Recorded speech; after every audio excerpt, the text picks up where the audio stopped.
కావలి పట్టణానికి సంబంధించిన మన విలేకరులంతా కూడా వచ్చారు. అందరికీ కూడా నమస్కారాలు తెలియజేస్తున్నాను. నా పేరు శ్రీహర్, 1991 బ్యాచ్ ఎస్ఐని. ఎస్ఐ అంతా కూడా 10 years కడప జిల్లా చేశాను.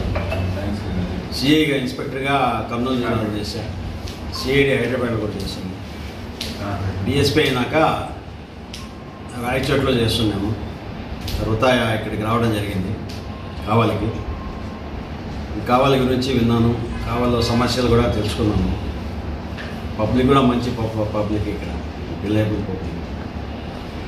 మెయిన్గా మన ప్రయారిటీస్ శాంతి భద్రతలు, ఎక్కడ ఎలాంటి ప్రాబ్లం రానికుండా ప్రతి ఒక్కరు కూడా భద్రతగా హ్యాపీగా సంతోషంగా జీవించాలని మేము దానికి మా పోలీస్ శాఖ తరఫున గట్టిగా కృషి చేస్తాము.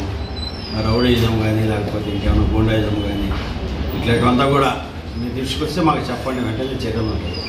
అదేవిధంగా మత్తు పదార్థాలు యువత బానిస అవుతున్నారు. ఈ మధ్య కాలేజెస్ కూడా ఎక్కువ ఉన్నాయి ఇక్కడ కావాలి. దాదాపు 4 ఇంజనీరింగ్ కాలేజీలు ఉన్నాయి కావాలి చుట్టుపక్కల. ఇదంతా కూడా మత్తు పదార్థాలు గంజాయి గురించి మా పోలీస్ శాఖ మనం త్వరలో అవేర్నెస్ ప్రోగ్రామ్స్ అన్నీ కూడా పెడతాము.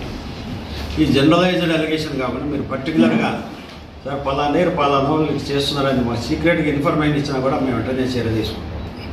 జనరల్గా చెప్పేస్తారు సార్ అక్కడ అది సార్ ఇది సార్ అది, అట్లా కాకుండా మీకేమైనా ఇన్ఫర్మేషన్ వచ్చినప్పుడు మాకు చెప్పండి. సీక్రెట్గా మీ పేరు బయట పెట్టకుండా మేము గట్టి చర్యలు తీసుకుంటాము. అదేవిధంగా కావలి పట్టణంలో కూడా ట్రాఫిక్ సమస్యలు చాలా ఉన్నాయి. జనాభా పెరిగిపోతున్నారు, వెహికల్స్ పెరిగిపోతున్నాయి, రోడ్లు ఏం పెరగల. ఇంకా వెండర్స్ అంతా రోడ్డు మీద వచ్చారు. వాడిని ఏమన్నా అన్నామంటే సార్ మా కడుపు కొడతారు సార్ అంటారు. ఇట్లా రకరకాల సమస్యలు ఉన్నాయి. దీనికి మున్సిపాలిటీ వాళ్ళు, రెవెన్యూ వాళ్ళు అందరూ కలిసి కూడా చేయాలా. వాళ్ళతో అందరూ కూడా కలిసి మాట్లాడుతున్నాము. ట్రాఫిక్ సమస్యలు లేకుండా కూడా, ట్రాఫిక్లో ప్రాబ్లం లేకుండా కావాలో చేస్తాము. అదేవిధంగా కొంతమంది పిల్లలు హై స్పీడ్లో పోవడము, సైలెన్సర్ మార్చి రకరకాల శబ్దాలతో పోవడం ఇటువంటివన్నీ కూడా చేస్తున్నారని తెలిసింది. దానికోసం మా పోలీసు ఎస్ఐకి సిఐకి చెప్పాను. అలాంటి వారు ఎవరైనా పోతుంటే ఆ సైలెన్సర్లో బండి సీజ్ చేసి సైలెన్సర్లో తీసేమని చెప్పాను. తర్వాత కాలేజెస్ ఎక్కువ ఉన్నాయి కాబట్టి ఇక్కడ స్టూడెంట్స్ కూడా ఎక్కువ ఉన్నారు. ఈ ర్యాగింగ్ కానీ, ఈవ్ టీజింగ్ కానీ ఇట్లాంటి వాటిలో కూడా గట్టిగా చర్యలు తీసుకుంటాము.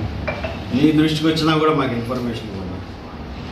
100% చర్యలు తీసుకుంటాము. ర్యాగింగ్ ఇట్లాంటివి కూడా వీటికి సంబంధించి కూడా త్వరలో కొత్తగా ఇంజనీరింగ్ కాలేజీలో స్టూడెంట్స్ అంతా వస్తున్నారు కదా, అవేర్నెస్ ప్రోగ్రామ్ కూడా కాలేజెస్లో పెట్టడం జరుగుతుంది. మిస్సింగ్ కేసులు, అమ్మాయిలు వెళ్ళిపోవడం ఇట్లాంటివన్నీ కూడా ఉంటాయి. వాళ్ళందరికీ కూడా అవేర్నెస్ క్రియేట్ చేయాలా. మెయిన్ సెల్ ఫోన్ వల్ల 2 రకాలుగా బ్యాడ్ ఉంది, మంచి ఉంది. మనం మంచి వరకు తీసుకొని బ్యాడ్ వదిలేస్తే బాగుంటుంది. ఆ సెల్ ఫోన్ కూడా ఎక్కువ చూడకుండా చదువు మీద పిల్లల దృష్టికి ఎందుకని మంచిగా ఉంటుంది. కావాలో ఎలాంటి ప్రాబ్లం లేకుండా, శాంతి భద్రత విభాగం ఇబ్బంది లేకుండా ప్రజలు మనశ్శాంతిగా ప్రశాంతంగా ఉండేందుకు మా ఎస్పీ గారు మాకు అన్ని ఆర్డర్స్ ఇచ్చారు. ఆయన ఆర్డర్స్ మేరకు మేము గట్టిగా చేసుకుని కావాలి సబ్ డివిజన్ పని ఎలాంటి గొడవలు జరగకుండా చేస్తామని హామీ ఇస్తాము.